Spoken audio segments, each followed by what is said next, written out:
Good morning, dear Dharma friends.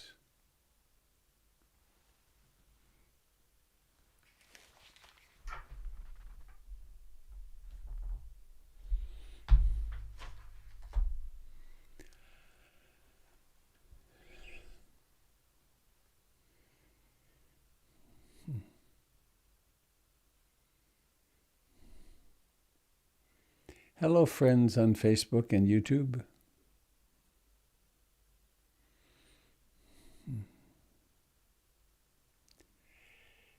It's Sunday morning, June the 6th, 2021.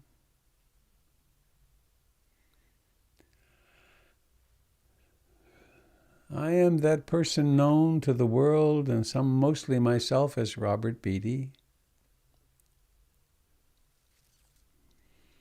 My location on the planet is Portland, Oregon. This broadcast is supported by the Portland Insight Meditation community and you. Of course, that's what you are. One part of you is the Portland Insight Meditation community.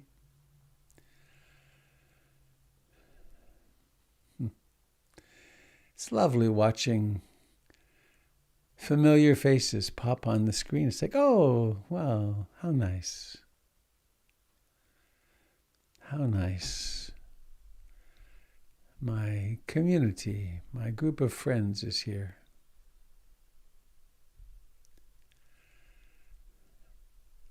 I'm going to try a little experiment this morning.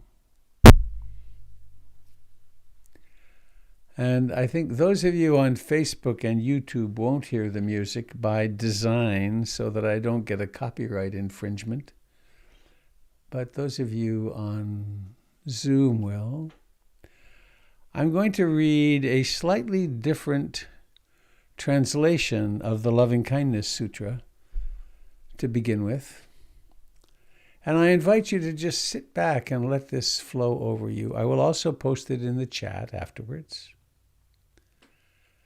This is a slightly different translation by Matt Flickstein.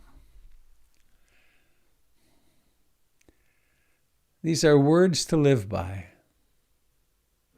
words to aspire to.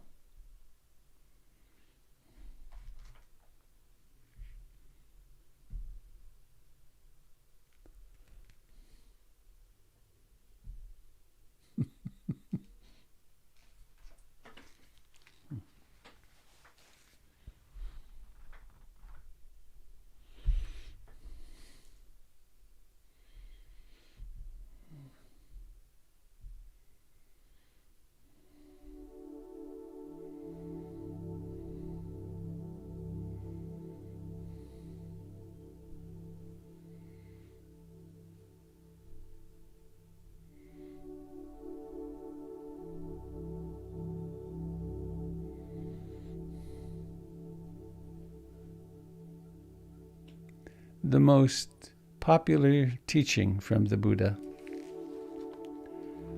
translated into many, many languages. In a way, the foundation of practice. To reach the state of peace, one who is skillful in actions should be capable and upright,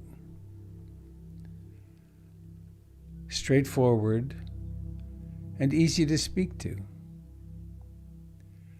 of gentle nature and not proud, contented and easily supported, living lightly and having few duties, wise and with senses calmed, not arrogant and without greed for supporters, and should not do the least thing that the wise would reproach them for. One should reflect in this way. May all beings be happy and secure. Whatever living beings there may be, whether strong or weak, large, medium, or small, seen or unseen, near or distant, born or to be born, may they, without exception, all be happy-minded. Let no one despise another or deceive anyone anywhere. Let no one through anger or hatred wish for another's suffering. As a mother would risk her own life to protect her only child, so with a boundless heart should one cherish all beings, radiating kindness over the entire world, in all directions without obstruction, without hate or ill will, standing or walking, sitting or lying down. Whenever one is awake, may one stay with this recollection. This is called the best and most sublime way of dwelling in this world.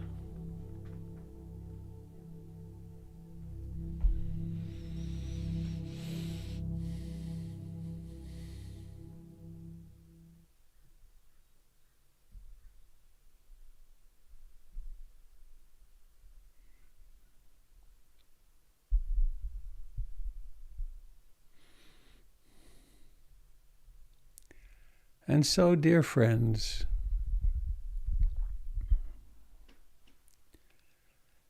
in this world where there is so much strife,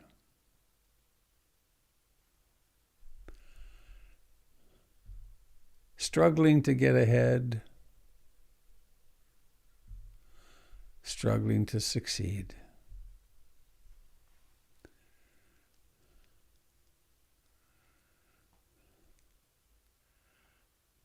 let's turn our lives toward love, toward loving kindness, toward loving friendliness, toward kindness and compassion.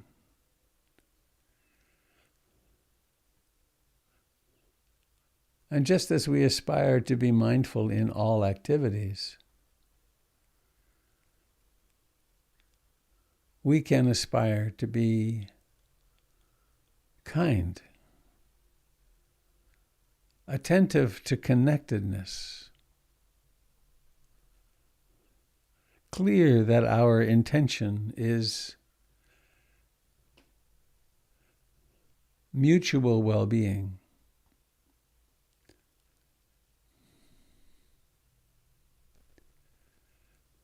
And of course, this begins with mindfulness, with wisdom,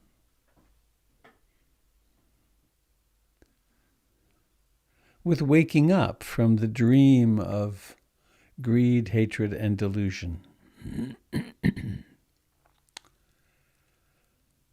Awakening to the human condition.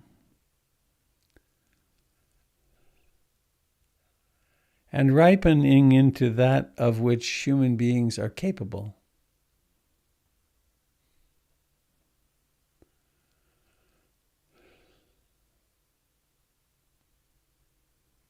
Back 2,600 years ago, the Buddha had quite a breakthrough. Not only did he awaken to his true great nature, but he also realized how he got there.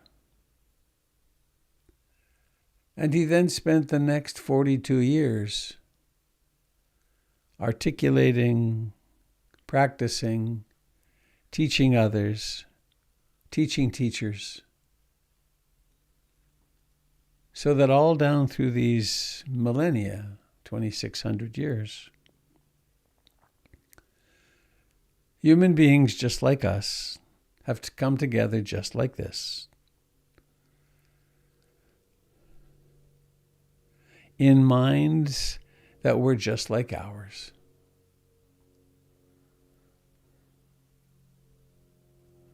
And come to grips with greed, hatred, and ignorance.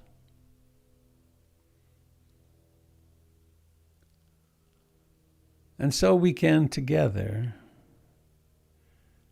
remind ourselves of the refuge in the Buddha, the Dharma, and the Sangha. I take refuge in being awake.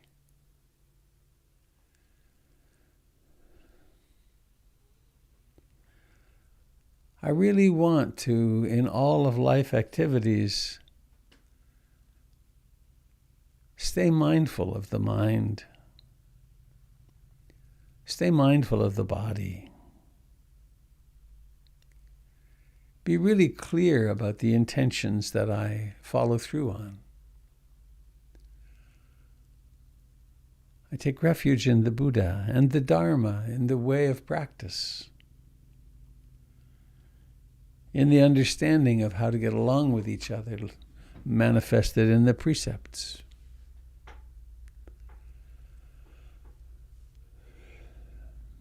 And in the Sangha, the community of practice,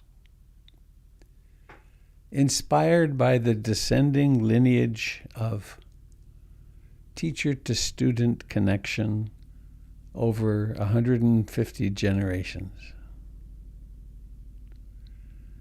and enlivened by the Sangha of today, by the community of practice, by friends on the path.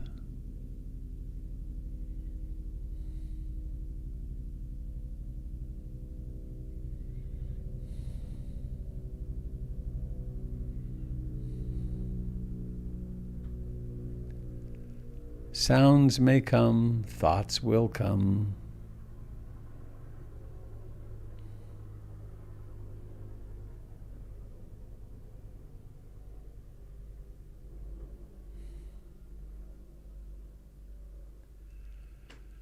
Please let us find a way to sit comfortably upright.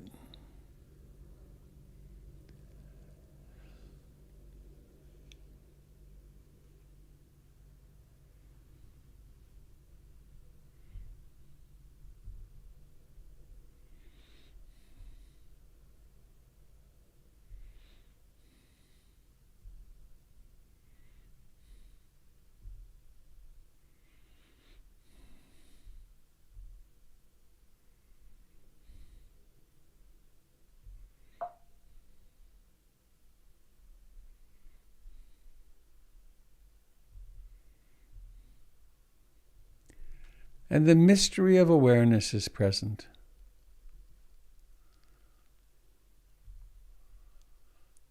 And what does it notice?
There is breathing in and there's breathing out.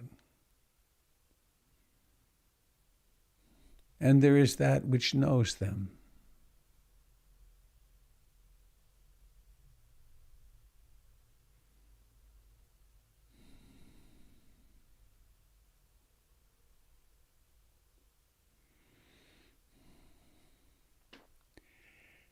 And the intention of bringing love to the world begins right here with ourselves, of course. I aspire to love and accept myself exactly as I am in this moment.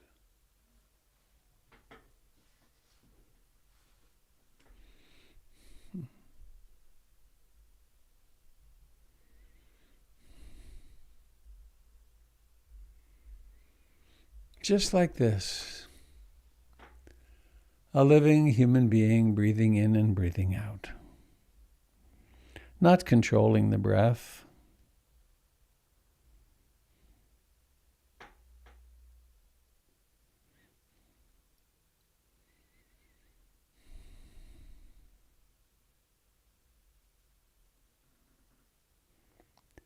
The body is also completely, utterly alive.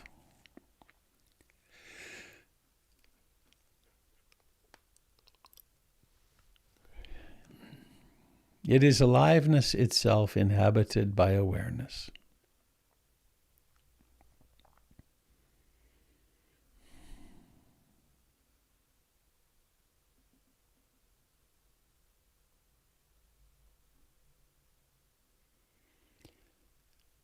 And mysteriously, it's possible to direct awareness, for instance, to the feet, to the toes.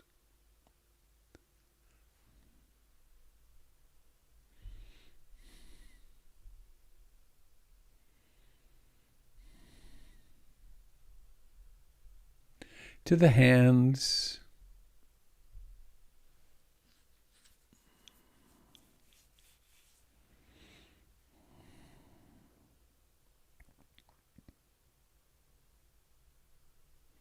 to the fingers,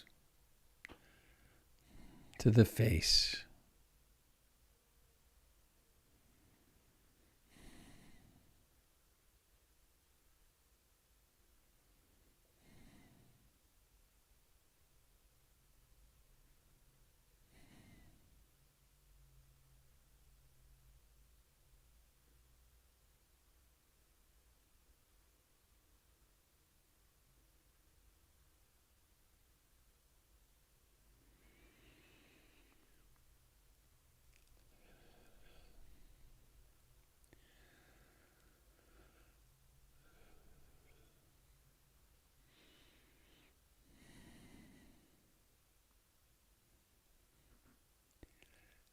In the untrained, unawakened human mind,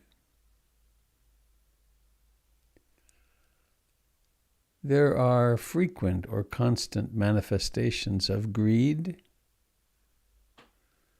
hatred, and delusion.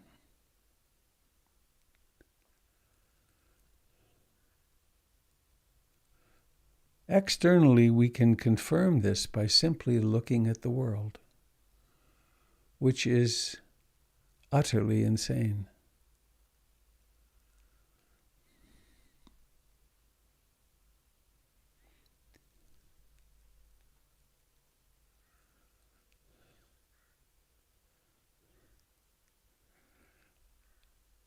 As awakening occurs for the individual, it takes some time to accept how absurdly insane the world is. Out of control.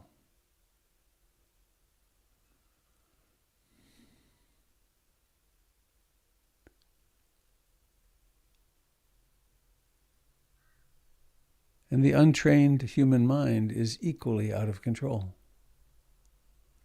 It believes things. It's a zealot about some things. It's desperate for pleasure, desperate to get away from pain.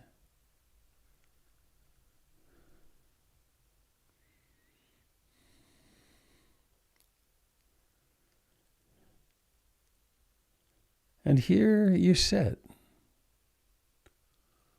on the doorstep with freedom.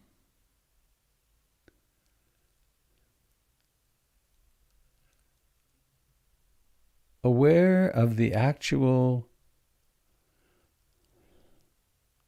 existence, passing existence of breathing in and breathing out.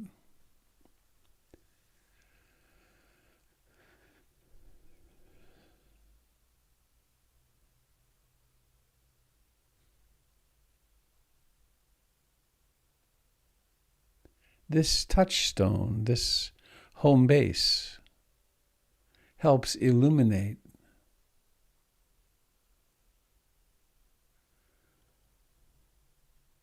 how you become lost in dreams again and again. Fantasies, memories, plans, liking, disliking.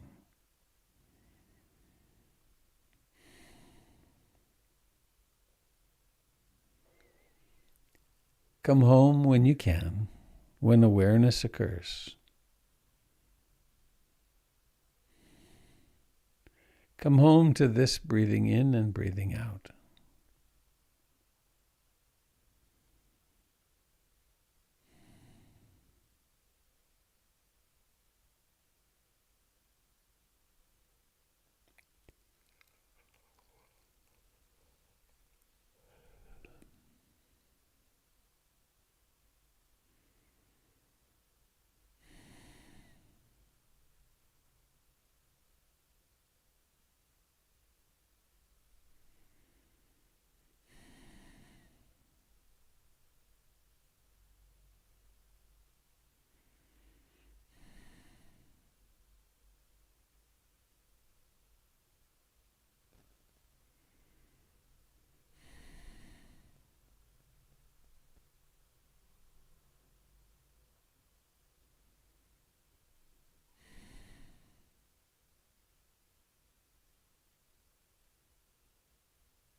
We fall into the trance of wanting, desire.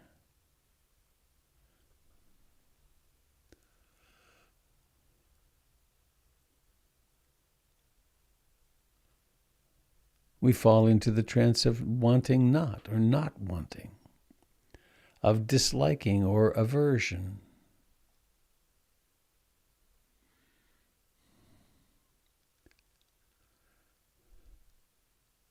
We fall into the trance of restlessness, agitation, worry, planning how to make things better, figuring out who we have to defend against, who's right, who's wrong.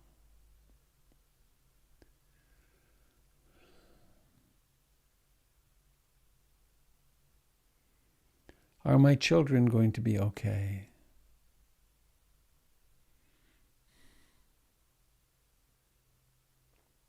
We fall into the trance of sloth and torpor, dullness, sleepiness.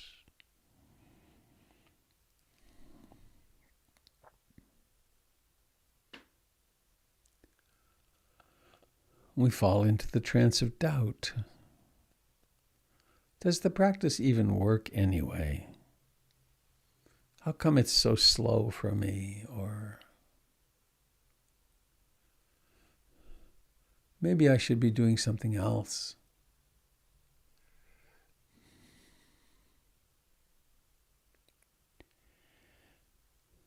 We are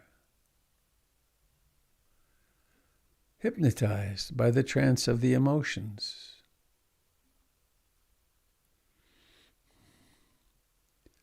I'm so angry, I'm so sad, I'm enraged, I'm confused, I'm joyful.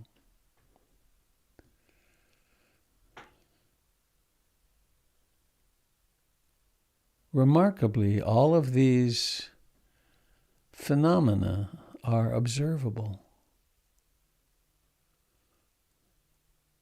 That which knows can know all of them, can wake up in the midst of any of them.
Sometimes it's helpful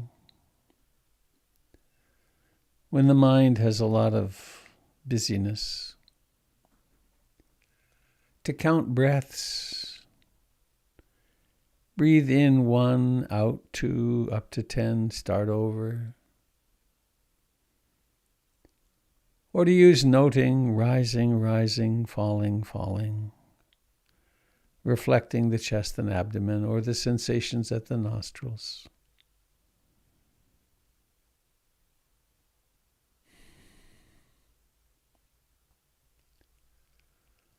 There's lots of strategies. If something works for you, do it. Be curious. This is the moment of your awakening.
At the beginning of practice, mostly there's the trances. Occasionally waking up.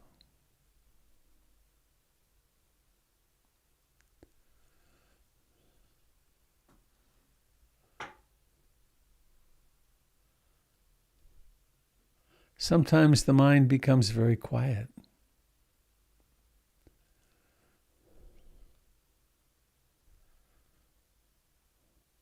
When thoughts arise, it's like a shout in an empty barn.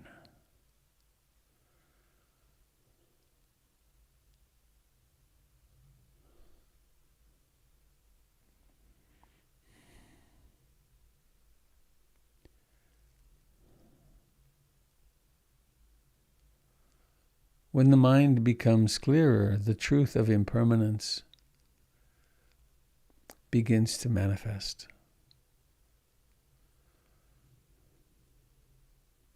It's obvious that nothing lasts more than a millisecond.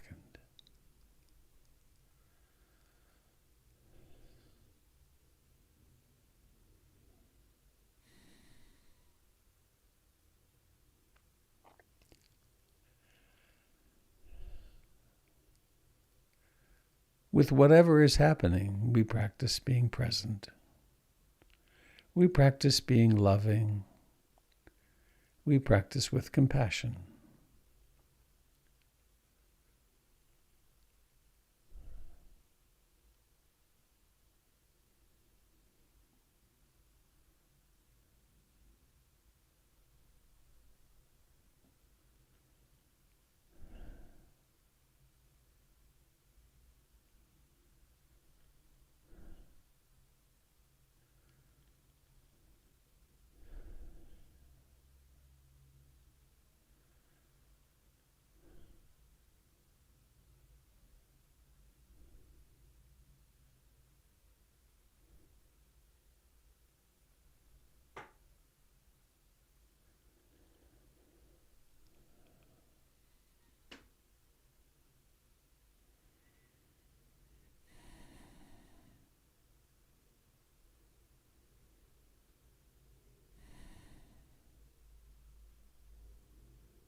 one way that we train the mind in concentration and awareness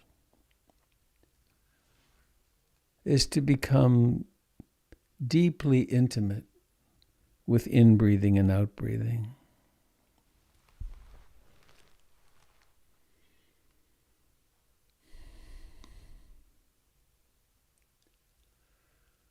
There's a simple contemplation that can help with that, which is to remember that one day before long,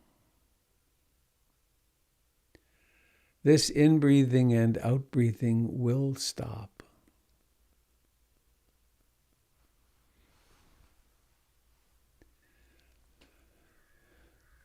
Maybe to remember back, if you've ever been with a human being when they died or after they died. This body is just like that. It has a few more breaths, maybe a few decades, maybe 2 breaths.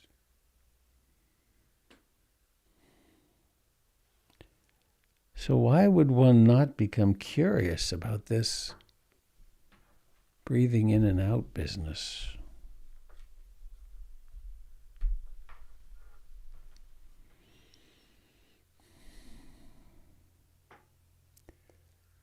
To allow breathing to calm an agitated mind.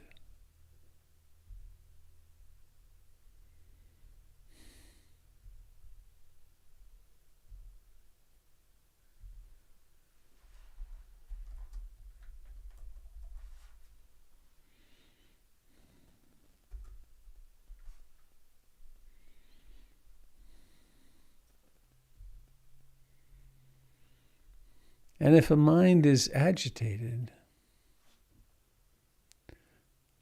simply rest into the fact of its agitation.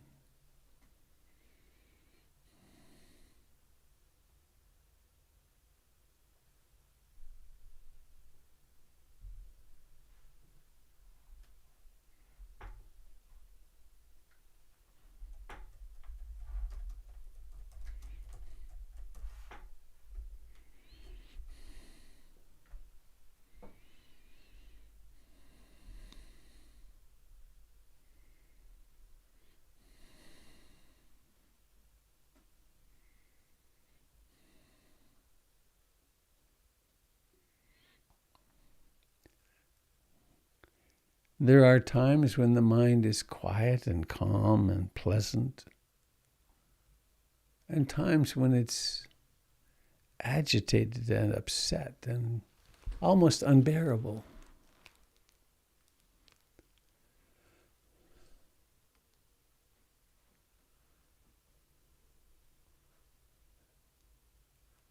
Bearing with, being open to,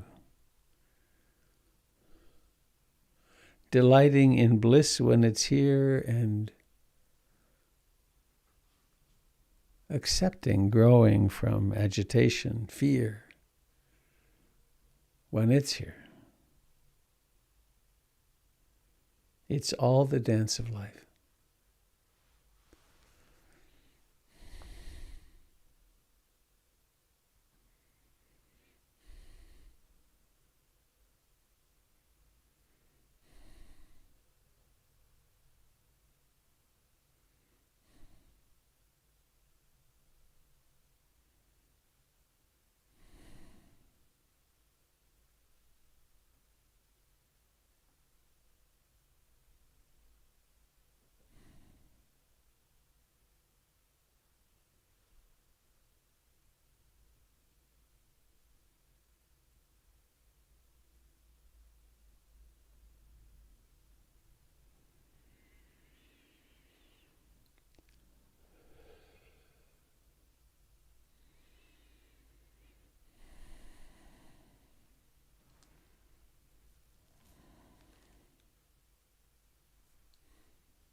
the various manifestations of greed, hatred, and delusion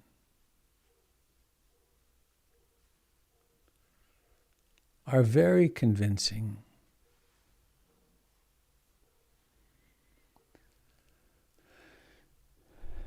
They come along, we fall into them.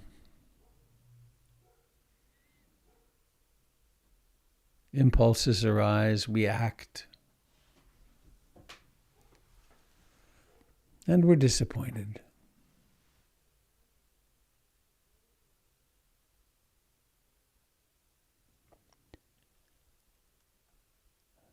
And so here, thanks to the Buddha and a lineage of practitioners, we have a set of tools.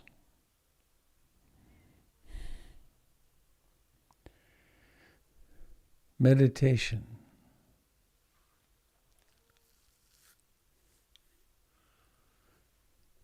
Mindfulness, concentration, curiosity, persistence, tranquility, equanimity, joy.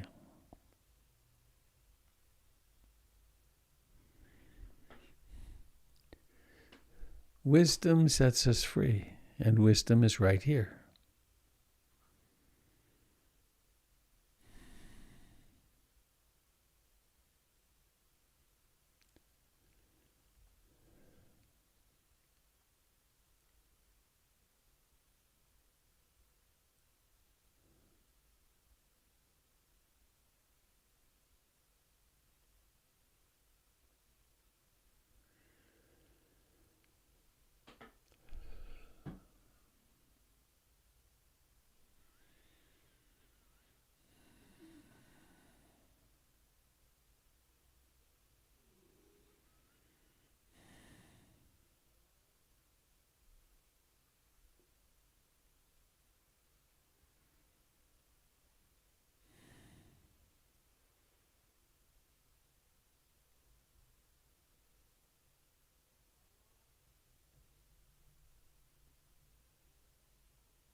Let us use the mystery of imagination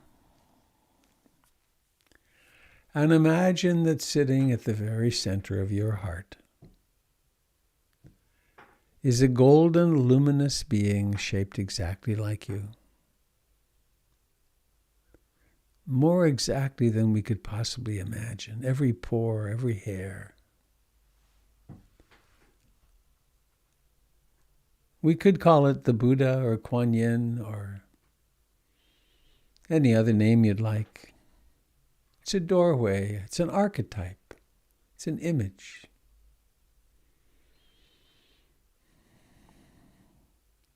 And imagine that flowing through this doorway is an infinite amount of loving kindness and compassion.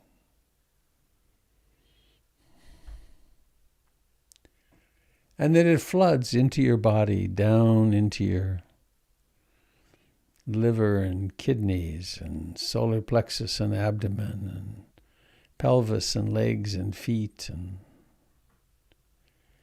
up into your lungs and throat and into your shoulders and arms and hands and fingers, up into your mouth and nose and eyes, and anywhere you experience dis-ease.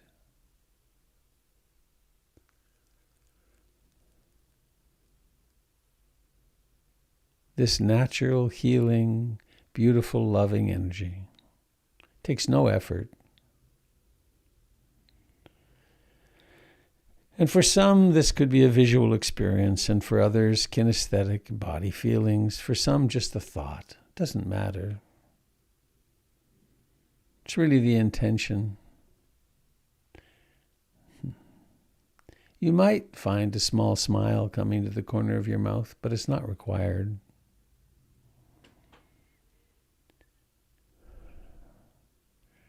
And let this flow of loving kindness and compassion flow into what we think of as the psychological self, the emotional being.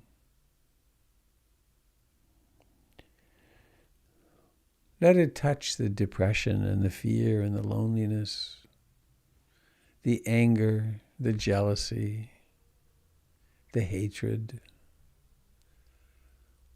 Let it touch any places where there's not forgiveness and relinquishment of the past.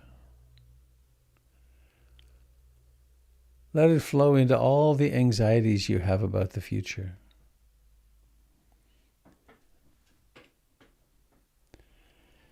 Just as the past has come and gone, so the future will come and go. And it'll be exactly as it is.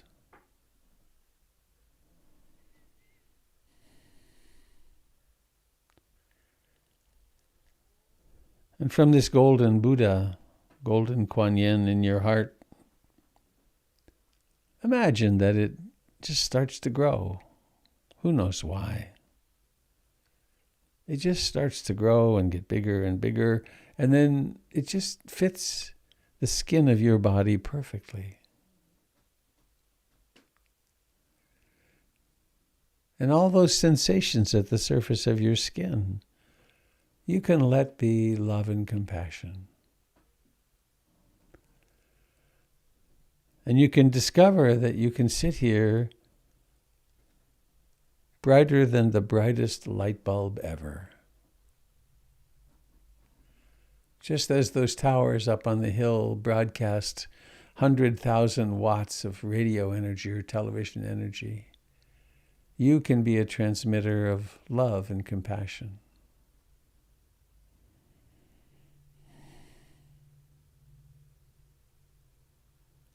And just that is enough. But you might think of a friend or a loved one. Wish them well. If they're suffering in some way, invite them to be free of that suffering. Pick a family member. Oh, I hope you're happy today. Or may you escape from your addiction. Or may you love yourself no matter what happens. Bringing in a friend. Maybe a friend who's no longer alive.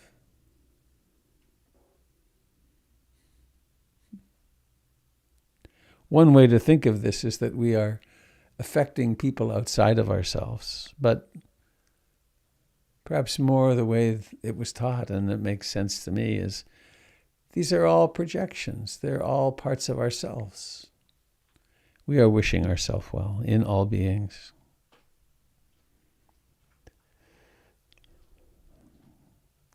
And radiating this wish for well-being to all the beings in the world who are in some way oppressed. Billions.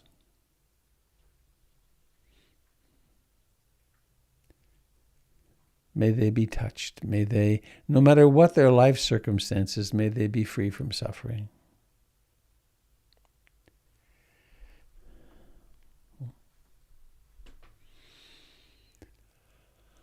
And you may have your favorite groups, your favorite concerns. Wish those people well. Wish those animals well.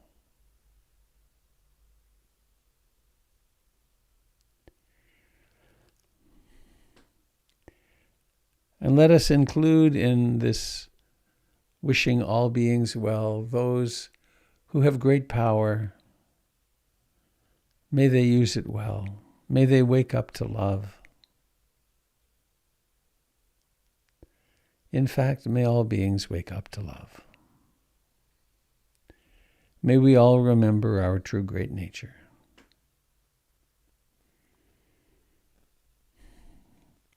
And so as you go about the rest of your day, you could leave this golden being at the surface of your skin, or you could let it shrink back into your heart, always there on a moment's notice, whenever you need it.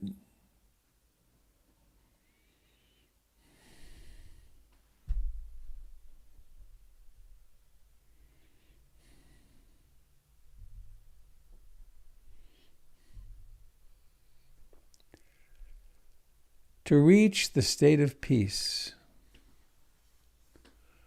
one who is skillful in actions should be capable and upright, straightforward and easy to speak with, of gentle nature and not proud, contented and easily supported, living lightly and having few duties, wise and with senses calmed, not arrogant and without greed for supporters, and should not do the least thing that the wise would reproach them for. One should reflect this way: may all beings be happy and secure. Whatever living beings there may be, whether weak or strong, large, medium, or small, seen or unseen, near or distant, born or yet to be born, may they, without exception, all be happy-minded. Let no one despise another or deceive another anywhere. Let no one through anger or hatred wish for another's suffering.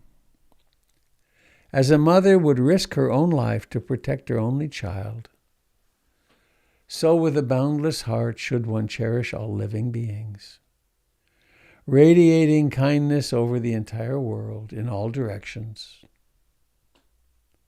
without obstruction, with neither hate nor ill will, standing or walking, seated or lying down. Whenever one is awake, may one stay with this recollection. This is called the best and most sublime way of dwelling in this world.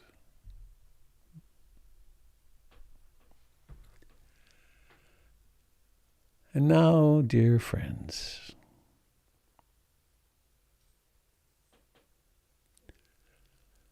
dear awakening beings,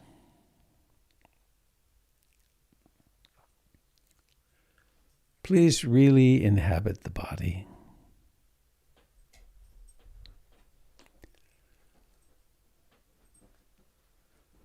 Notice the life in the buttocks where they press on the cushion or the chair.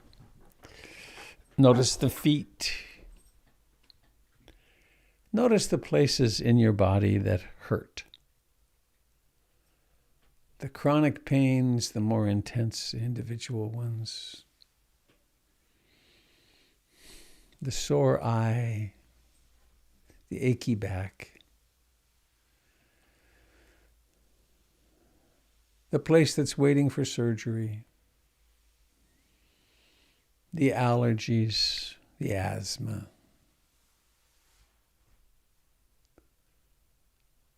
and the emotional being too, the broken heart, the loneliness,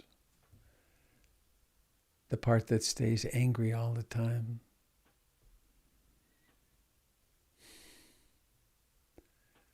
And letting our awareness come now to the face, to the eyes.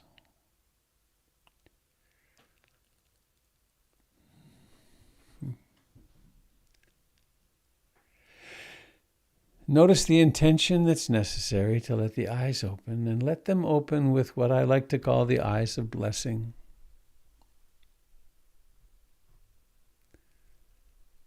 You're going to open and see other beings.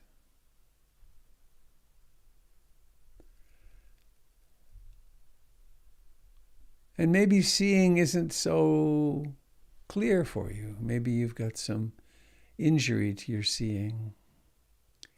In that case, just any changes in the light.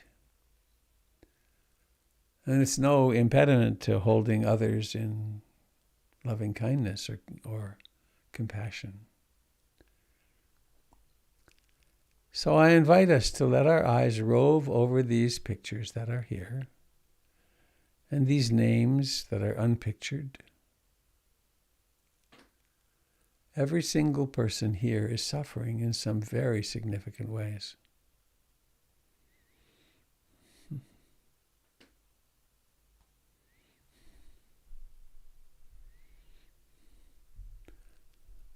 Some would say, what a downer.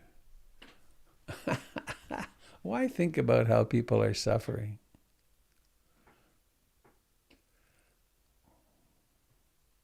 Well, it's the door to connection, isn't it? It cuts through some of that projection. Here's a person that has an easy life. I can tell by the way they look.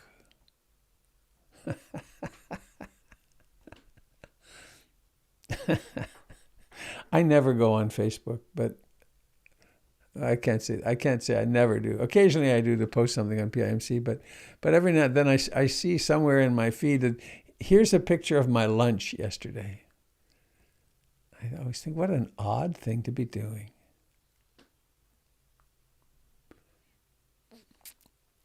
I felt like shit.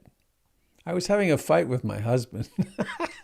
But my lunch was really pretty.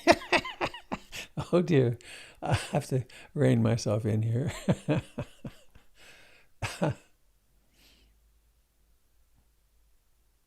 So let's be kind with each other. You will find in the chat a few announcements. One is the this loving kindness translation from Matt Flickstein. And also there is a link for Candle Summer's first and third Sunday nights, which is tonight. Candle does a lovely loving kindness metta and insight meditation thing. I think it's 6:30. You will then find a link if you want to practice generosity and support PIMC. And then there's a podcast. I haven't mentioned this in a while. This fellow was a great interviewer several months ago. He does a podcast mostly for ER docs, I think. But whatever the case, he did a lovely job and edited it nicely. So it's also a good thing if you want to show to a friend what you're doing in meditation. And Jim is going to lead some movement, I think. And Jim is on Monday nights. Oh, I'll give you just a little update. No news on the building project, though there might be something on Monday. The negotiations with the city are glacially moving. Every time one puts them in a new proposal, they have up to 14 days to respond. They're not taking that long, but it's long.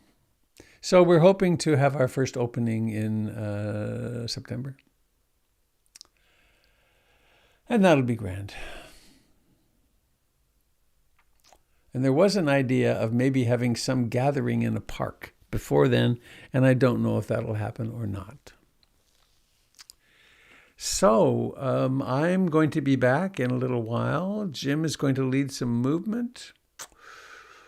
If you choose to leave now, I hope you have a wonderful day. And if you choose to stay, I'm going to be continuing on this topic of loving each other and how to live kindly and wisely with each other.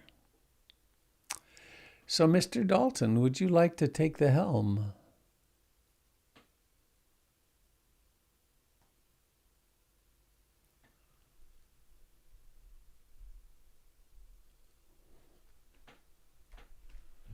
That's interesting.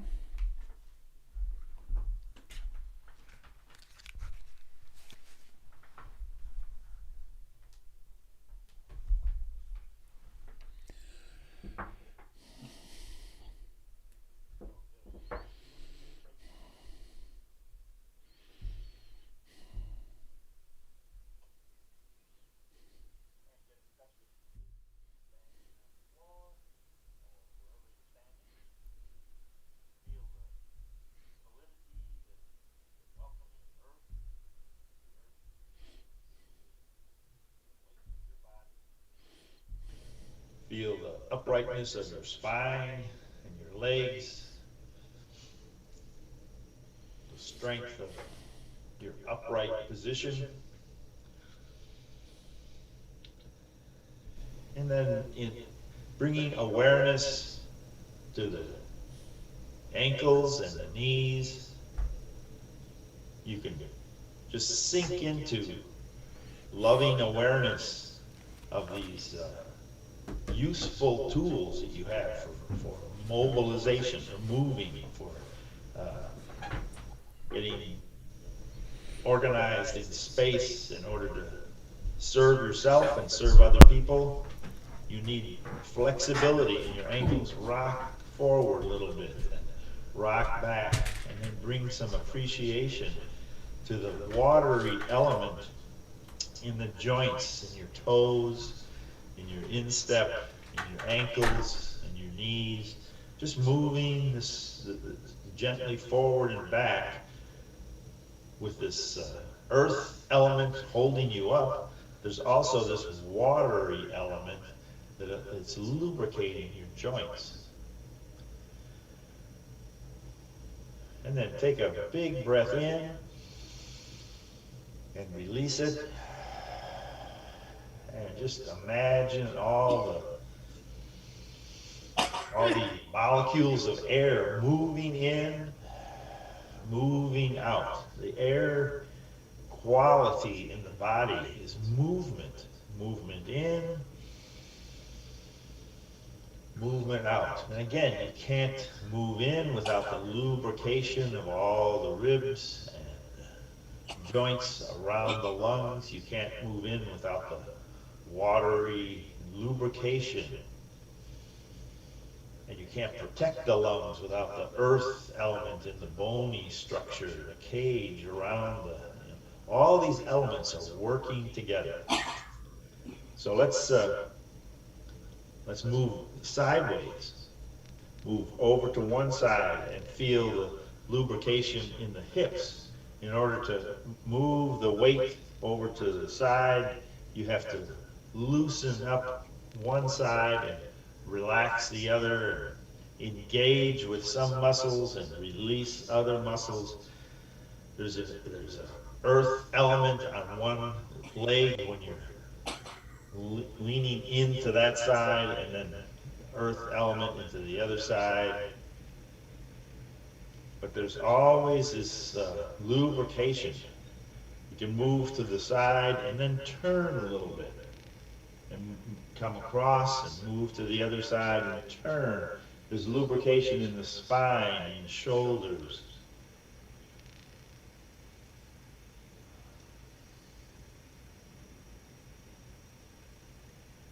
A moving body, allowing release and engagement in a rhythm, letting loose on one side so you can engage on the other. And then coming to stillness, feel how everything can rest. The earth element becomes the predominant feeling in the heels, in the toes, and in the evenness across the soles of the feet. When the body's balanced, the chin is level, the shoulders are back. There's no apparent motion, but the breathing continues effortlessly. We don't have to decide to breathe, the body breathes. But we can decide to move, use intention to lift the arms and feel the weight of the arms out in front. We're lifting, and then there's lubrication in the shoulders, in the wrists, in the elbows. There's a roundness to the movement that is soothing to the rest of the body. There's no abrupt change, but there's continuous change.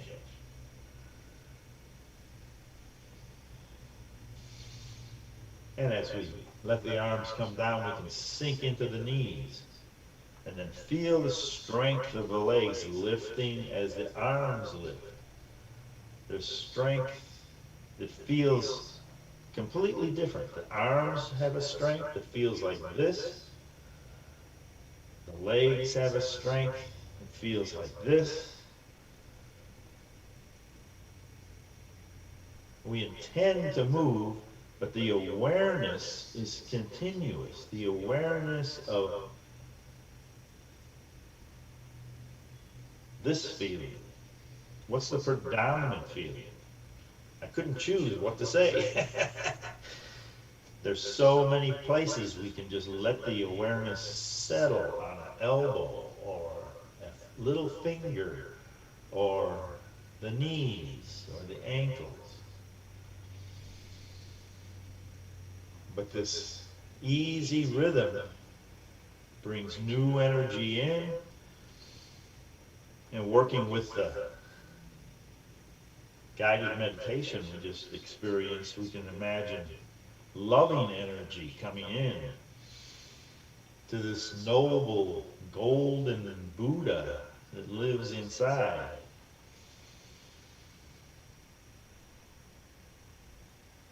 So the loving energy just polishes the golden Buddha. It shines brighter and brighter.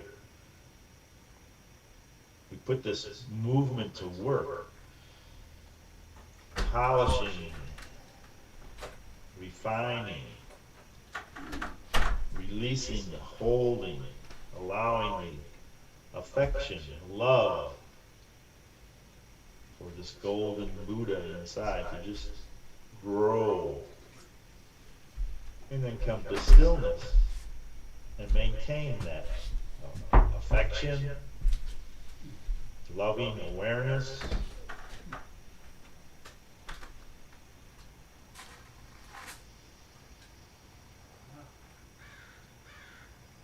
There's a healing that follows deliberate, soft, round movement.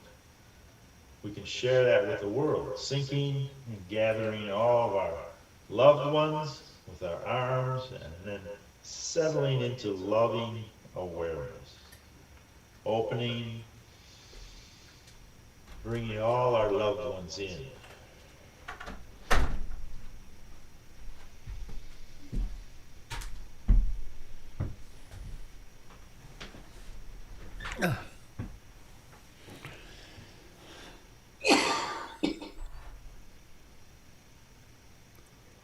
These large, round movements soothe the body, and our intention to share that with our loved ones.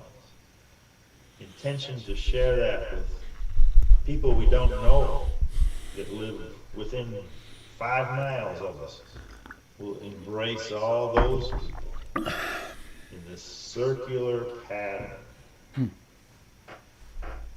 Opening the heart and just resting in the heart.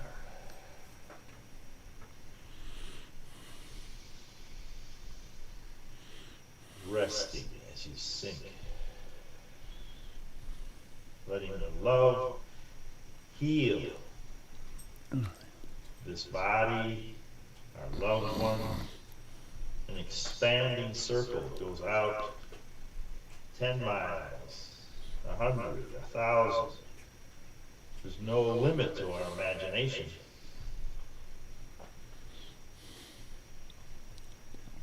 Once more.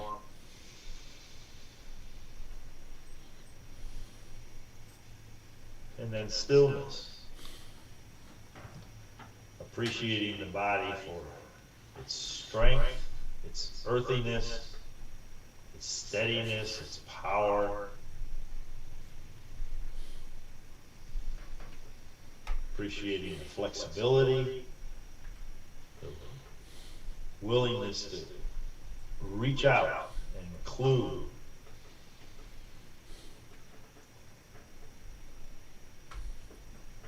The gentle movement of the air.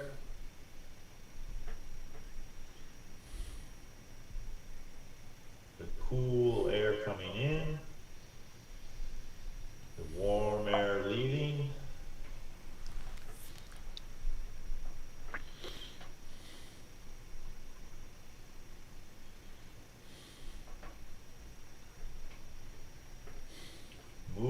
turning to love. Bringing your palms together, feeling the contact between one hand and the other. Bowing, feeling the softness and the release in the spine and coming back to upright. Gratitude for a flexible, strong, moving body devoted to serving the well-being of all beings. May all beings be happy. Thank you very much. We'll see you soon.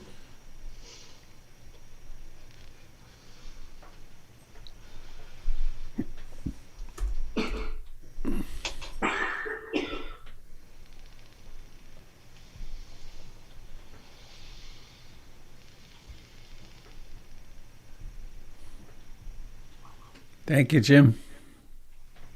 Okay, thank you.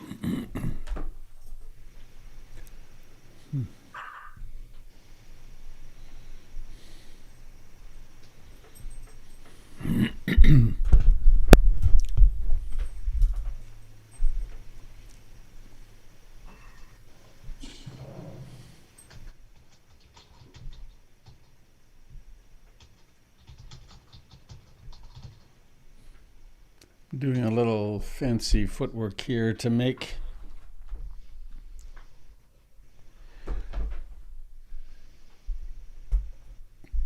it all work. Removing spotlight on Jim.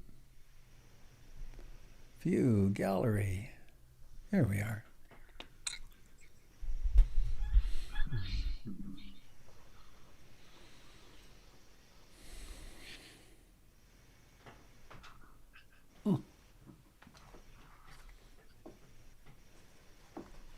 Just remembered, I should remember every now and then to remind you of my book that I did along with Laura Musikanski. By all reports, very readable and, hi Eileen, yay! And it's also available on Audible. Now there's a labor of love. Anytime you listen to Audible, whoever reads it worked hard to make that happen. So, it's also a great gift.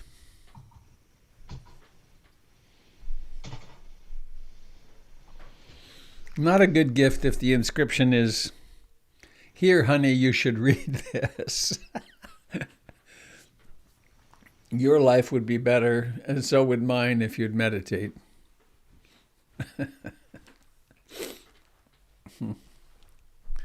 I see Trina and Joshua are in the same living room. That's nice. Hooray! Yes, thank you so much. It's great, Robert. Really appreciate it. Have you got a long time this time? Yes. I'll be back here for till impermanence happen. Oh, good. So it's not just a visit. You've actually come back. Yes, back home. Yay. Well, Thank people you. at the other end will be missing you, of course. Yes, and I miss them too. Yeah. You know, the solution to missing people is to not care.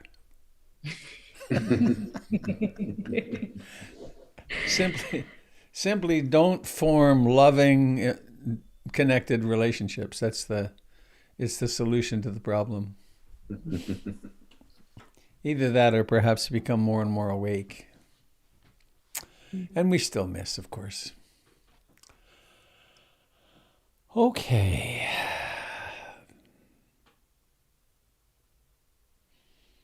I think it's all working. Yeah.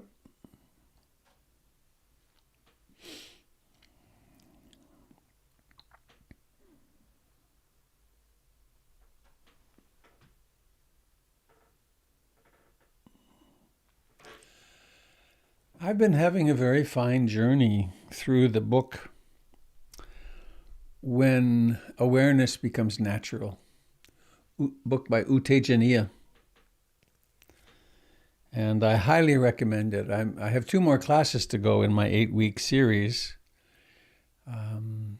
which I'm looking forward to both of those. But it would be a worthy book of getting and making your way through very gently and without any hurry, because I have found it to be very deepening of practice and of making sense of practice.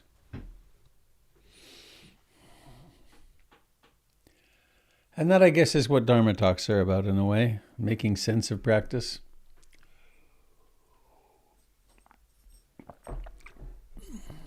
Many years ago, I listened to a talk by a Zen master. I remember nothing about the talk except that he said, the purpose of a good Dharma talk is to remind us of what we already know and to inspire us to practice. So that when he's speaking as a teacher to teachers, when you're giving a talk and people are nodding, you kind of hope that what's happening in their mind, that they're saying, yep, he got that right. She got that right. Yep, that's right. That's right. Because it's reminding us of what's true. So it's not some far out there theory that requires a lot of gymnastics. It's rooted in our own experience.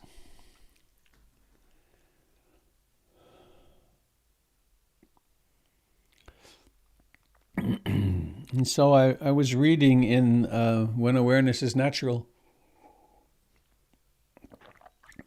yesterday and thought I might return to a familiar topic that we can always use reminding of, which is about the precepts and how moral and ethical behavior really makes sense. I'm getting an echo here. Maybe that'll do it. So,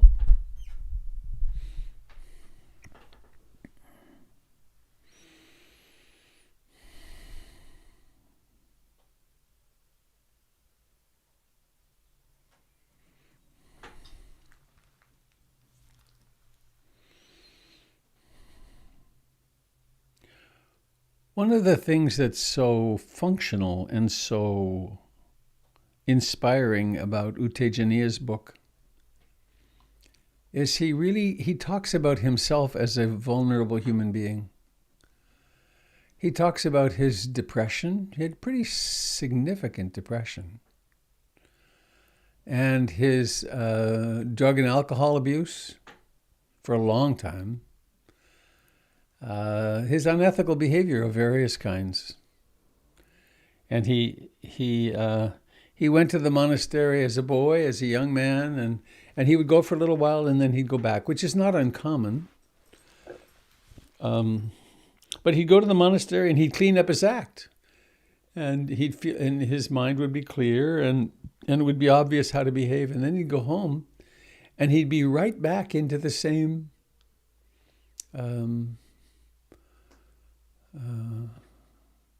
he was really into a kind of cough syrup, a codeine-based cough medicine.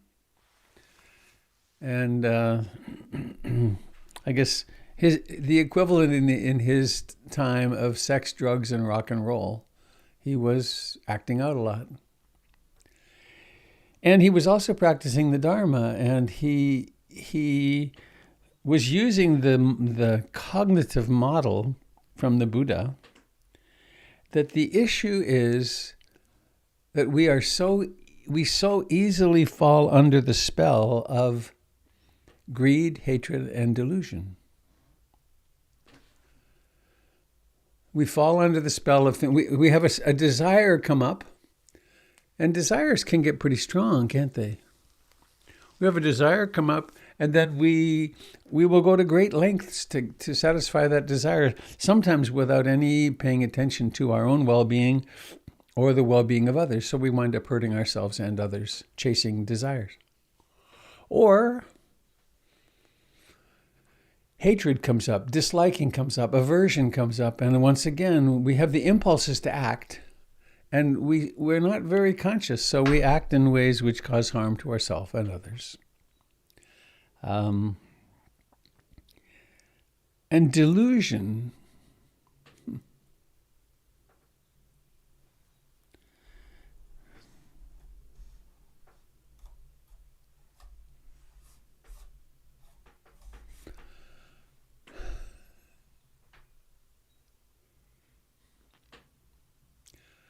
in the last little while, maybe a year, maybe not that long, that word delusion is making so much more sense to me. When I sit in meditation, it's clear at other times as well, but it's very clear in meditation these days. This mind goes into delusion. Fantasies, memories, plans, crazy ideas, remembering, worrying, and then somehow or another the delusion disappears, and it's clear that, oh, that was thinking. And that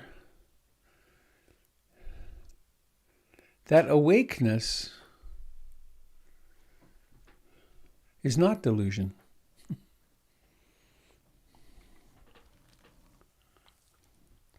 And it's remarkable how much of the time delusion runs the show.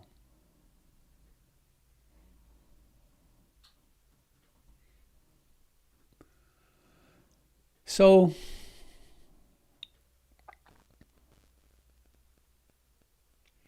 one of the tools that we have from the Buddhist tradition is the list of the 5 precepts, which I have here somewhere. Here, no, that's not it. Where'd they go? Come on. I have 2 monitors, and I lose things on the monitors sometimes.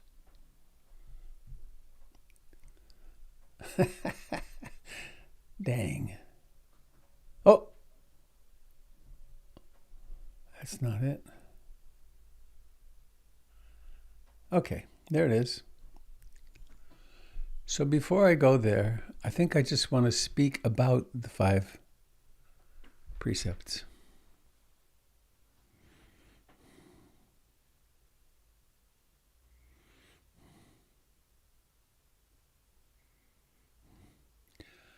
We work hard to teach our children how to be good citizens, how to be good people. It's really top of mind for many or most parents. And of course, the way we most teach them is by our behavior. As I begin to speak of this, I'm remembering with all the young people, I've had a total of 1, 2, 3. I've had 5 stepchildren, and my 2 bio kids. And every one of them that I was able to shepherd through turning 13, I think whatever age it is when you're supposed to pay adult prices at the movies, every single one of them proposed that we not do it. And it would have been very easy to say, okay, but modeling for them what we wound up doing was, well, no, of course, no, you're 14 now, we have to pay the full amount. And with each of my kids, there's a story in my family. When my father was a boy, he stole a pocket knife, a cheap pocket knife from the, quote, 5 and dime. And his father saw him with it. And he asked him, where'd you get that? And he told him, and he took it. And he, of course, took him back to the store and had my father give it back. And, of course, that has some shame in it, which is very appropriate. And then as they left the store, and this was one of my father's favorite tales, He said, his father said, well, you're old enough for a knife. Let's go to the hardware and get you a real knife, and I'll show you how to sharpen it. And the experience that I remember was going out into the neighborhood as a little kid and collecting pennies for the Red Cross. That weren't for the Red Cross. They were for me to buy candy at the little store down the street. And my mother had me go back and give it back and tell people that I'd been lying and that it wasn't for the Red Cross and that I was sorry. My son Luke and I were at a hardware store, and he was playing with some chain on the floor, some cut links of chain of no value. And I told him, just leave that there. And we got home, and he had it in his pocket. So it was the perfect moment, and I took him back to the hardware. It was a little local hardware, and I walked in and I winked at the guys behind the counter, and I told them, my son has something to say. And they handled it really beautifully. It was this event between us. It was like the culture teaching him, you don't steal. And they talked a little bit about, what do we need to call the police? And he gave that back. And my daughter stole a card one time, so anyway, we do this, we model this, and we teach our children basic ethics. And it's really crucial. And so for ourselves, what are the refined levels of our ethical training?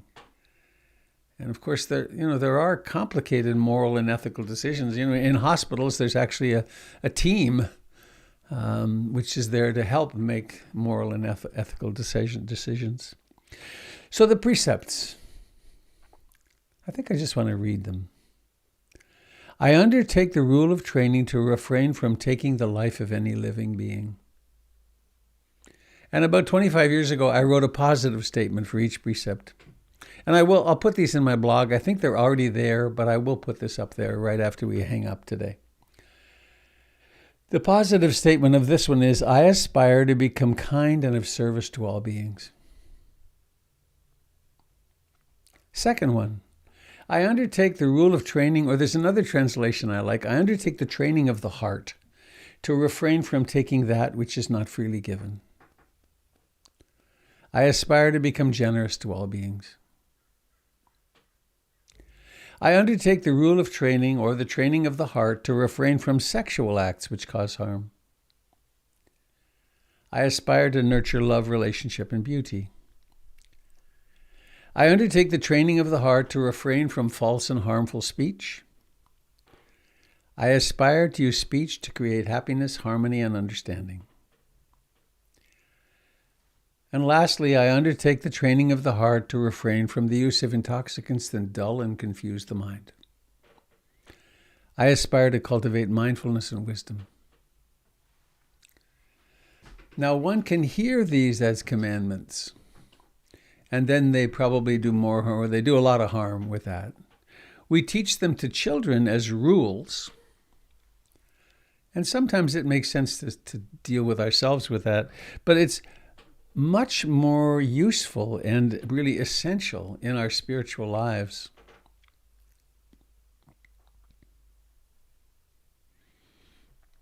To realize that these are not rules, but they are laws. And not laws that human beings have made, but laws like gravity. See, this is my cute little guitar pick holder. I love it, a little change purse.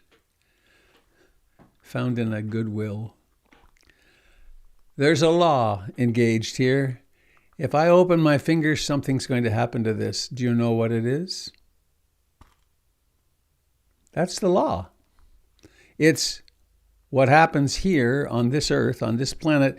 This object has some mass. The earth has a lot of mass, and masses attract each other. And I could do this 1,000 times. And lo and behold, it would do it. And so I've come to really believe it's true, and I don't mess with it. Right? I don't try to figure out some way I can finesse gravity. It's always there. So if I want to be happy, if I want to have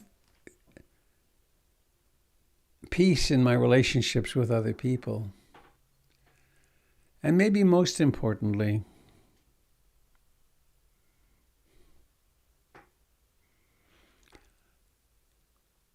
if I want my meditation to be deep, revealing,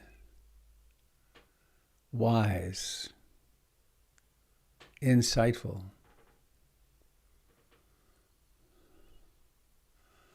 then if I have done something which creates flutter in my emotional self, or if I've done something which is of harm to another, when I come to meditation, that's what's going to be up.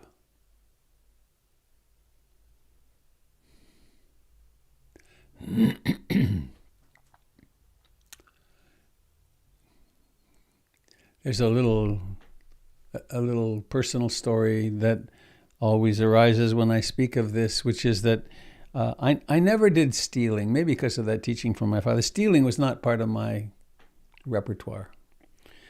And however, in graduate school in my 20s,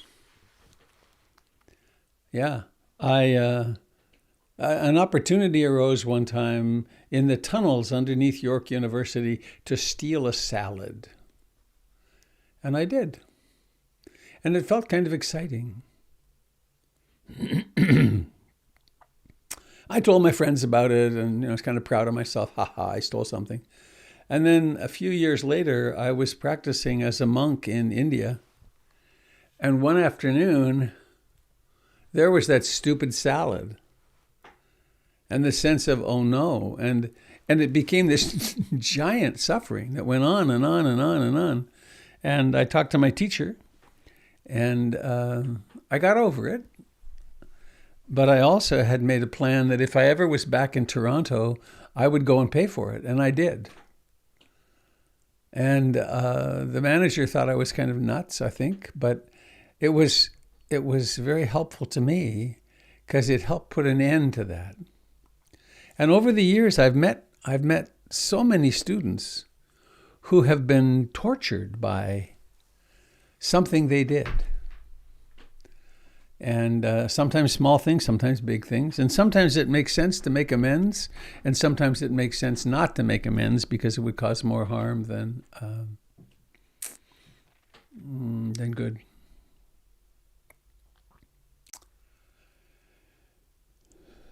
So the precepts are guidelines.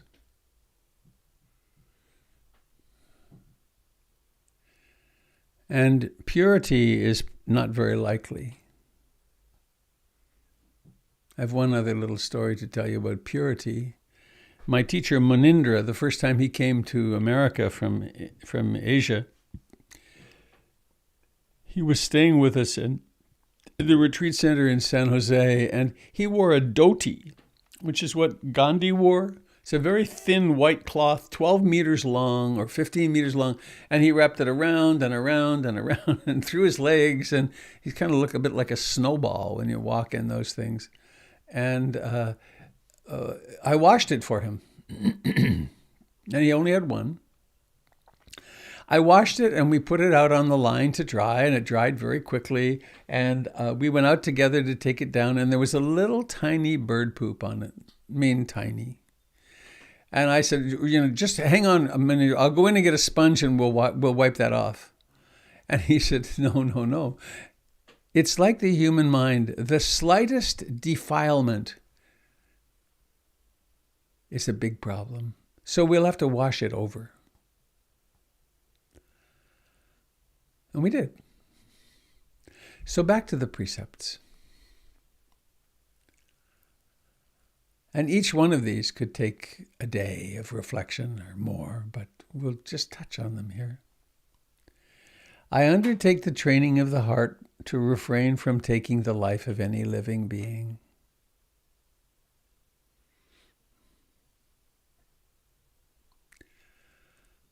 Now, of course, we kill. When we take antibiotics, we kill a lot of beings, little single-celled organisms, bacteria. When we got rats in my home, I wound up killing 7 rats. There's a story on my website called Killing Ratty. That's the story of that and how easy it got to kill rats by the 7th one. So of course we wind up killing. When the house gets filled with, or when PIMC, we had a bad infestation of fleas, problematic. We had to hire the pros, and they had to come 3 times. And we have a rule: you don't bring dogs into PIMC unless they are properly defleed. And yeah. So, however, imagine how different the world would be if we just would all take the vow not to kill human beings.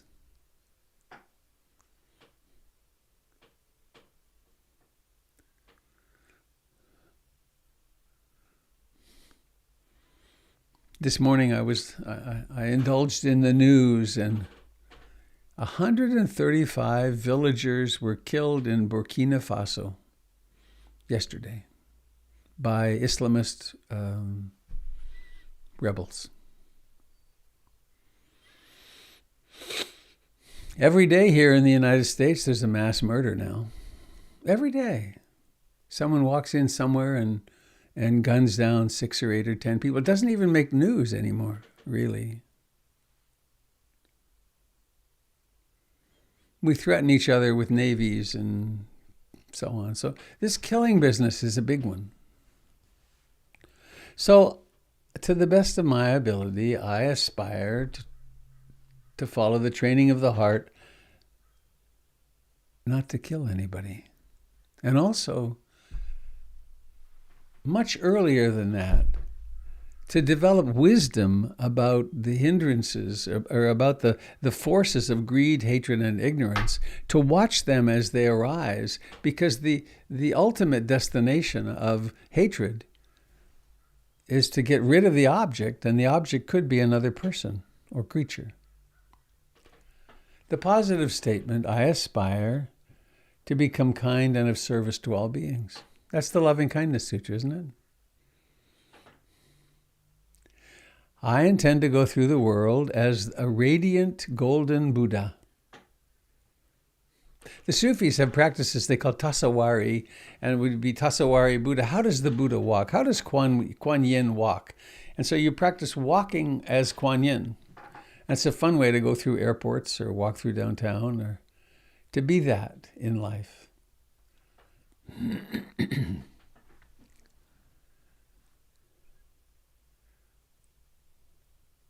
The second precept: I undertake the training of the heart to refrain that which is not freely given. That's a diabolical wording. I undertake the training of the heart to refrain from taking that which is not freely given.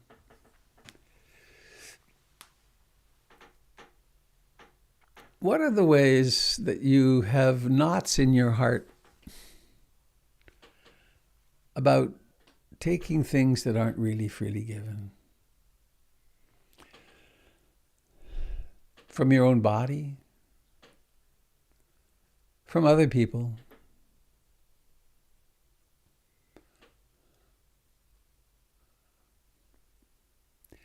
A little something from the office, though so many of us are not going to the office anymore.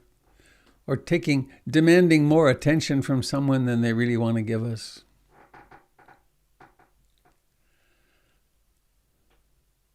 When this takes root in one,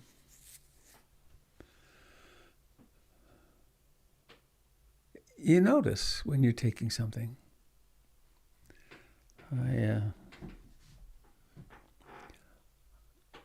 I haven't been going to the doctor so much lately, but I'm glad. I don't mind that. But at the clinic that I go to, they have really good pens they give away with the name. They're advertising pens, and they're intended for people to take. But I always ask. It feels good. Can I have one of these? Yeah, sure. So, and then the positive statement of this: I aspire to become generous to all beings.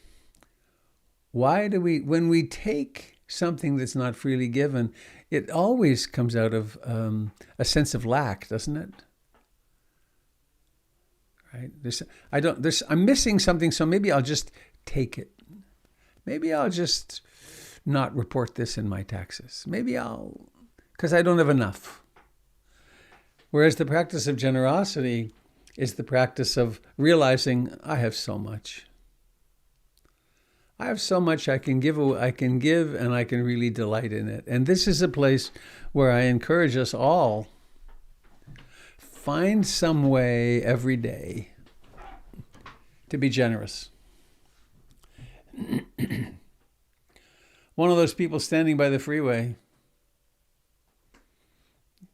give him half of the sandwich you're eating.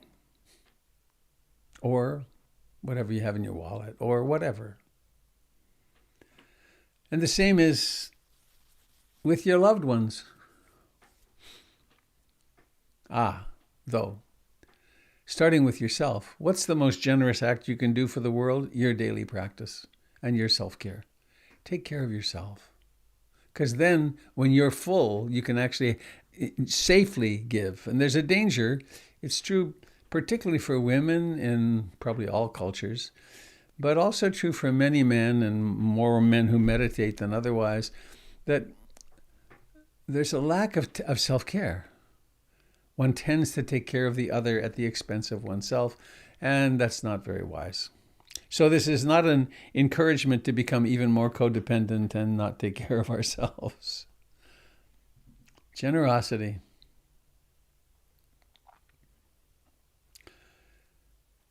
Thinking of children again, our children watch this too. With all their complaints about me, and my children do have some, to say the least, they have both said to me that I'm the most generous person they know. And I like that. It's like, okay, that means I've done it well.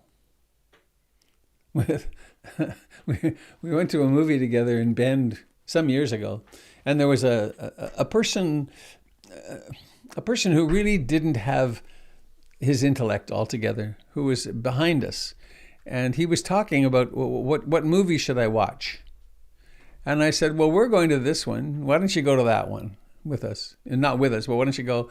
And I bought his ticket, of course, and. We got inside and my son was really annoyed. He said, oh, Dad, I was so afraid you were going to have him sit with us. And he went on for a little while, but then he said, but you know, I did notice you are so generous.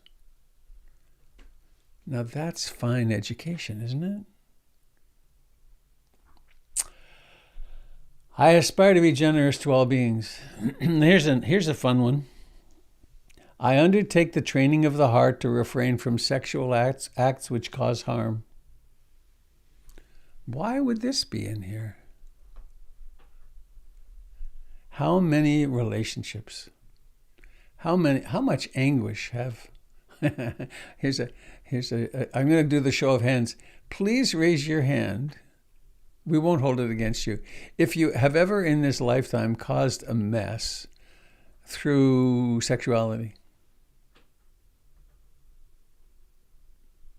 Right. Or another way to put it is there something that happens sexually between you and another person or persons that you kind of go, I wish I hadn't done that. Well, of course that happens because the prime directive is pass the DNA along. Right? Living beings meet one another and they have several questions. One is, do I have to fight it? Can I eat it? Or do I mate with it? It's because we're biological, we're animals. So I undertake the training of the heart to refrain from sexual acts which cause harm, which has to do with boundaries and what's that word? The really good word, consent. If you've not seen the movie on consent on YouTube called, if you typed in consent and a cup of tea, you'd find it. It's a short British thing, which is, It's so silly. It's so simple as to be silly, but it's also very helpful. For instance, if your friend said they want a cup of tea and they fall asleep, don't pour the tea down their throat. If your friend said yesterday, come over for a cup of tea, and today, and you get there and they say, no, I don't want tea, don't force them to have a cup of tea. It's very simple. But these are powerful forces. We go, speaking of falling into delusion and craziness around sexuality, we can go completely bizarre. Can and do. The positive statement of the third precept, I aspire to nurture love, relationship, and beauty. This libido, this incredible energy that comes through us, we can use that for so much good. The fourth, I undertake the training of the heart to refrain from false and harmful speech. Uh-oh.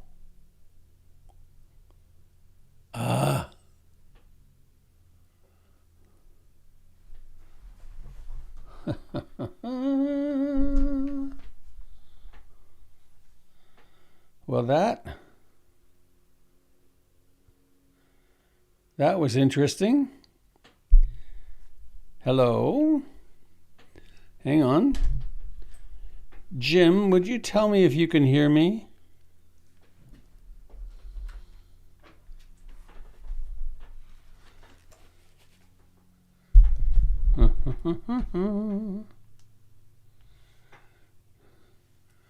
So this participants.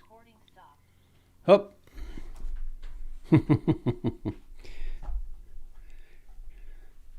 Trina and Joshua, you're on my screen. Can you not? Oh, here we go. No, I'm back. Can you hear me? Can you see me? I'm on my iPad. All right. Good. Maybe I'll more. All right. That was weird. I haven't had that happen in a while, but I'm okay now. You can see me? Okay. We only have enough. Oh, yeah, that's okay. That's all right. Nah, I don't think so. Once it's... Well, go ahead. Why not? We get to hear her nice voice.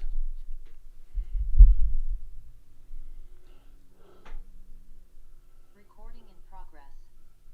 1, 2, 3. That's working. Okay. How funny. Now. All right.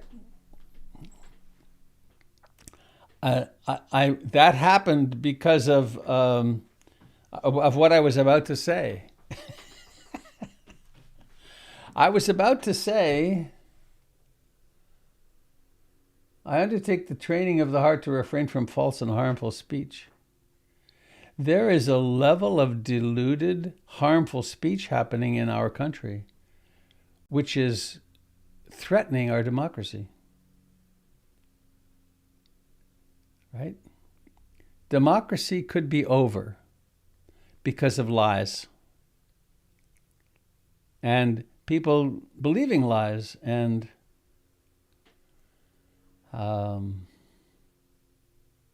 perpetrating them. Whole media outlets supporting lies. So, I undertake the rule of training of the heart to refrain from false and harmful speech is about survival. It's also about, I'm going to take this headset off, makes it weird. It's also about letting our practice go very deep and not harming the people that we're in relationship with. So it's speech, slander, gossip, idle chatter, lies, and it's a realm in which we can really do some work. To simply clean up our speech will change our lives radically. I aspire to use speech to create happiness, harmony, and understanding. If you've I highly recommend nonviolent communication training. We have at PIMC Doyle Banks, who teaches NVC. Very, very helpful in learning how to communicate effectively. And then the last one, not to be underestimated, I undertake the training of the heart to refrain from the use of intoxicants that dull and confuse the mind. And the positive statement, I aspire to cultivate mindfulness and wisdom.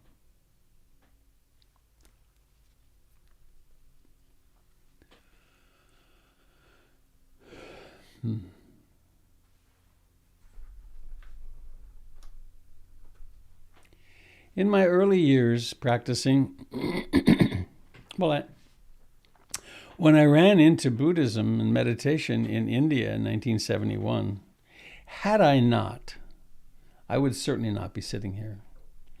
I'm sure I would be dead.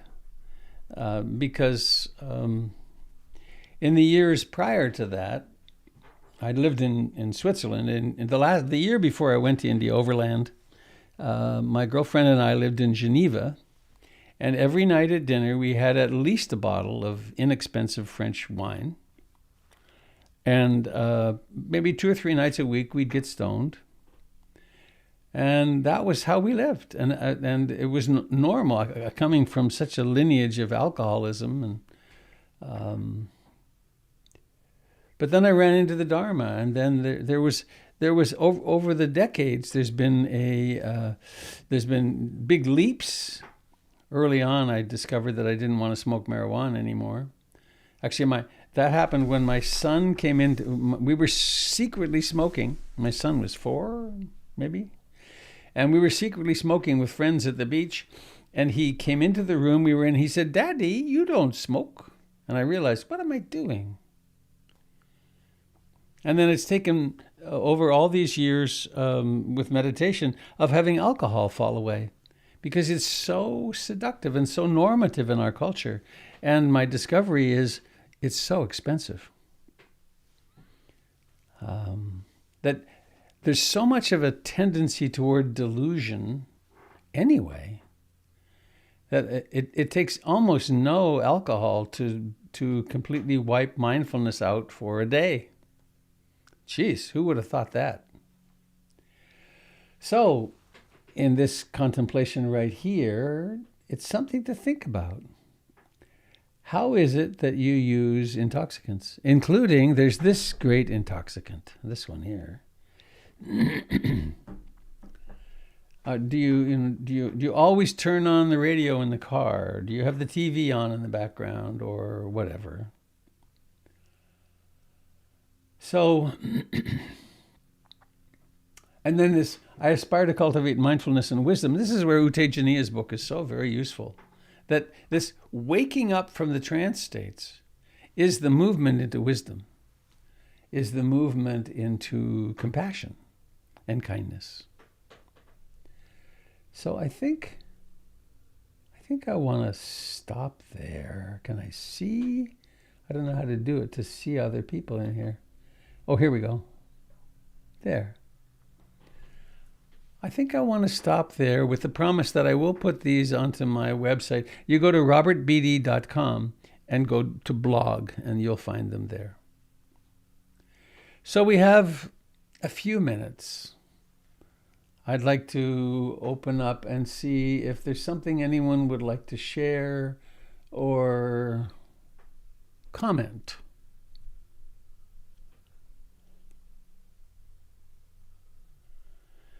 On the precepts, the blessed precepts, the precepts that lead us to happiness and freedom.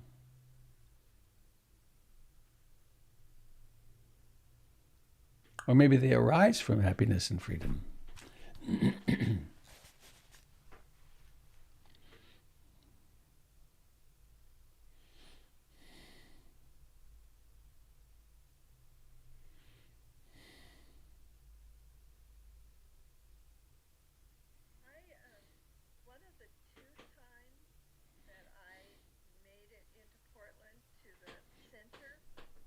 There was a wonderful discussion. I was so impressed about the precept about not taking that which is not freely given.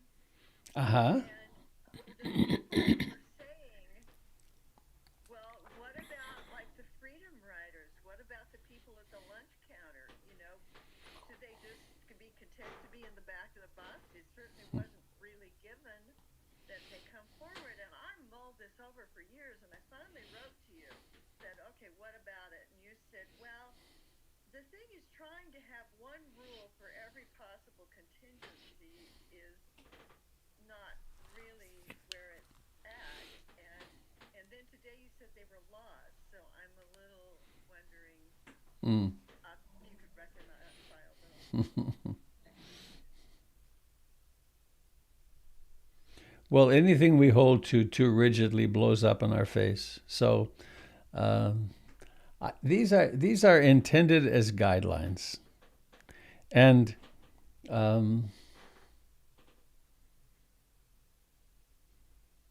sometimes there's a greater truth.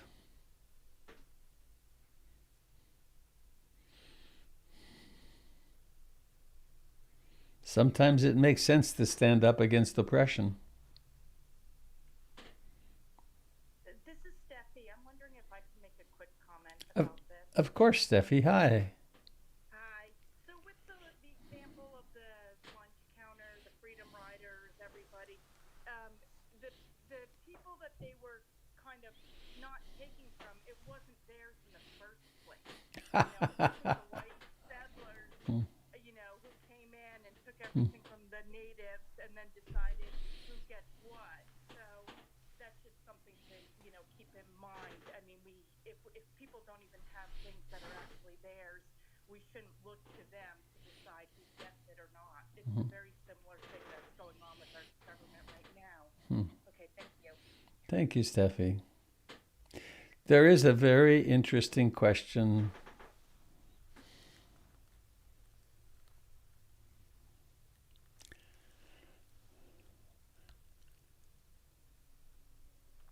There walked this earth for a short time an extraordinary human being called Martin Luther King Jr., who studied Gandhi and whose movement was, by his definition, nonviolent and also non-hating.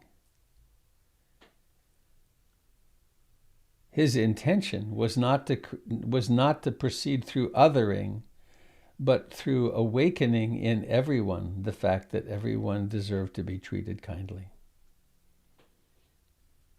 And there's a question these days about, well, what about violence? What about acting out of anger? And I land in the it wasn't nonviolent passivity, it was nonviolent resistance.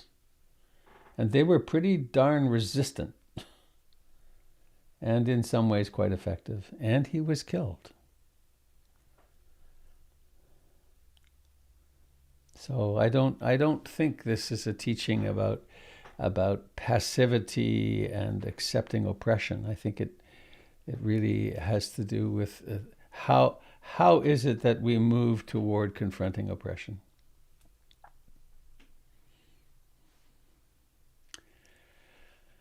Robert. Hello. It's Pamela. Hi, Pamela. Hi. And I had a couple of thoughts if I could share. Yeah. One is I really like the 5 mindfulness trainings by Thich Nhat Hanh because each one starts out awareness of response. Yes. And so that's been helpful for me to sort of internalize the various precepts and mindfulness training.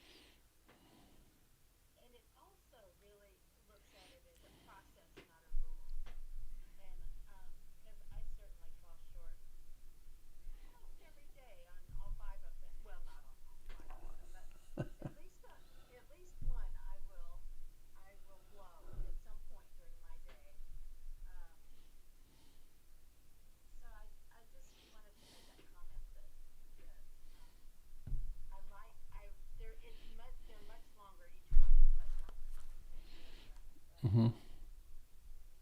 I think they got. I think a link to that just got put in the chat. I think I can't tell here on my iPad, but I believe that happened.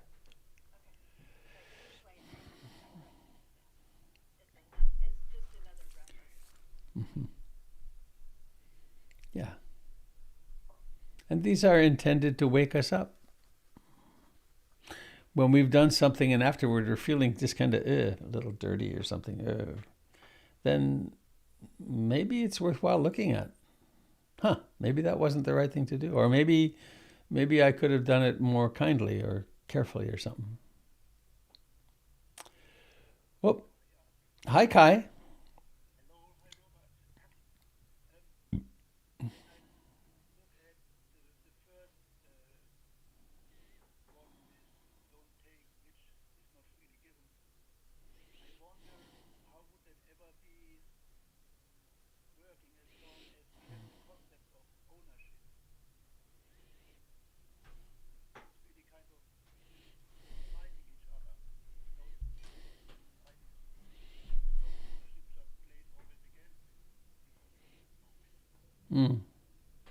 I don't know.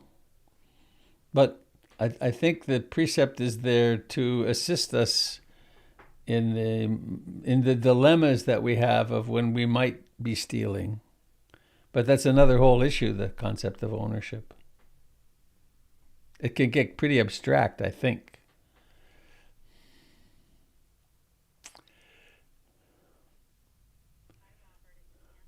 Hello, Kendall. How nice to hear you. I don't know. Here on my iPad, I can't tell what happens.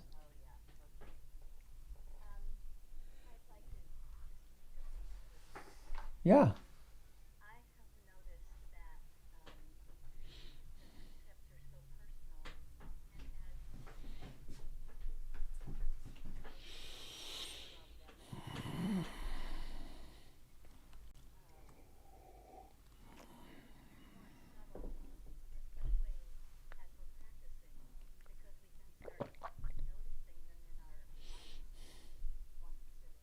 Mm-hmm.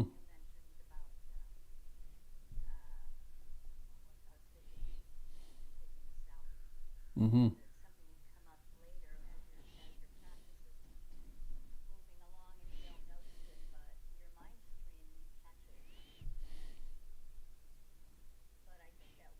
Recording in progress. Echoes. I also, oh, I'll wait. You have to turn something down.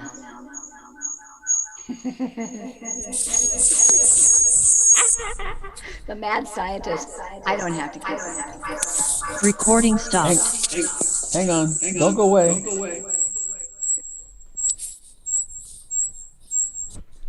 Phew, I think that's working now. I think we lost him. Recording in progress. Oh.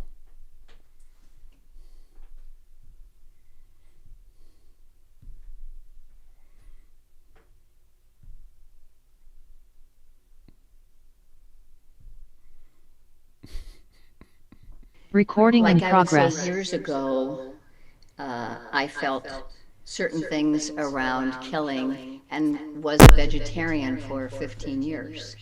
And then as my life progressed and certain things were needed for me and my partner, vegetarianism was not the appropriate thing for the body that I was cooking for. And so I think that we refine how we see the precepts, and they help us get more clear about whether we're embracing them and how we're embracing them. So that's, I think, pretty much all I wanted to say about it. Thank you, Kendall. You're welcome, Robert. Would you like, I announced your gathering tonight, but would you like to speak of it yourself? Oh, sure. I'm always happy when anybody comes. I know you get your fill of the Dharma in the morning with Robert, but 6:30 to 8:30, we do 45 minutes or so of Vipassana, which I try to lightly guide and not talk all the way through. and some metta at the end of it. Today I've been thinking over something that occurred on my vacation, my little mini vacation last week when my girlfriend was visiting. All these things have been sort of going along in my mind about diversity and equity and inclusion and belonging, and the Native Americans that were living up around the Puget Sound, and somehow it got turned into something about self and non-self, and then that morphed over into the three characteristics. So something is forming. By tonight, I'm sure I'll make some sense of it. So always nice to see any of you who come, and it's the first and third Sundays at 6:30. Facebook Live is usually about 6:45 because we talk to each other for a little while first. And the Zoom link is on the website, and it's also on Facebook. There's an event there. So thanks, everybody. Nice to see you. Hi, Tim. Hi, Kat. Hi, James in Florida. It must be hot there. Dave, okay, I'm hanging up.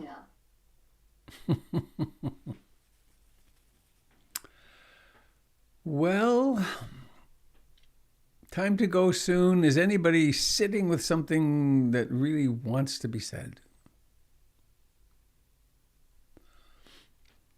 I know Molly's there ready to sing.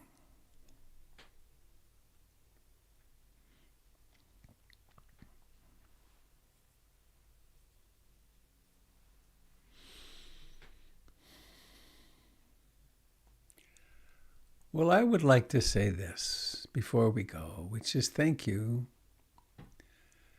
Thank you for participating in this gathering, for making it happen together.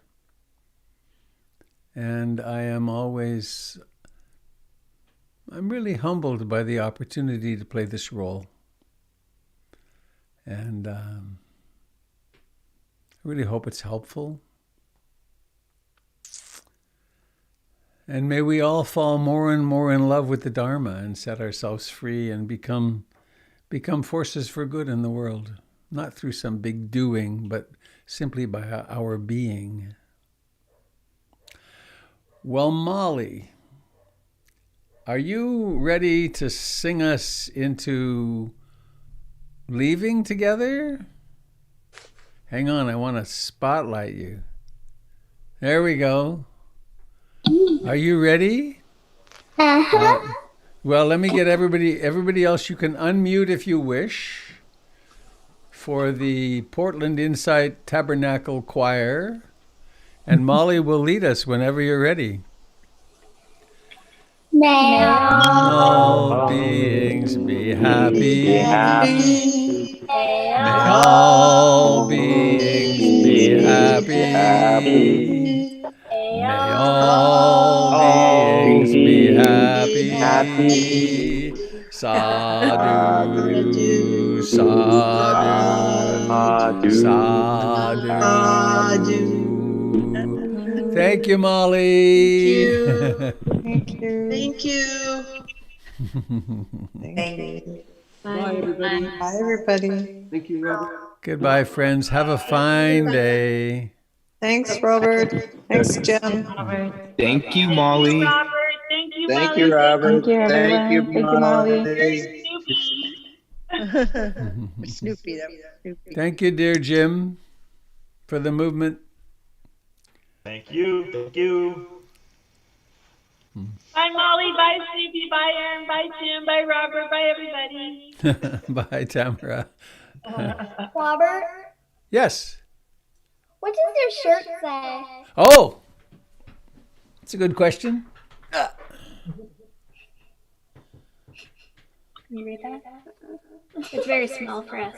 When all else fails, sit quietly and breathe consciously. Oh, good.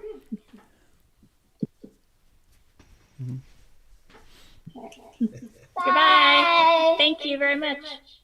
Bye-bye. Jim. So long. Adios. Well, that was good, Jim. Yes. What occurred to me near the end was that word law. When you talk about the law Oh of yeah, gravity, that only works with certain situations, like on Earth. But in other places, other contexts, it doesn't work. yeah, And people think that laws are rigid and unchanging. And yeah. what occurred to me was trying to get to something like this is like with Thich Nhat Hanh's precepts. Jim, you're not a flat earther, are you? Yeah. The Hang on just a second.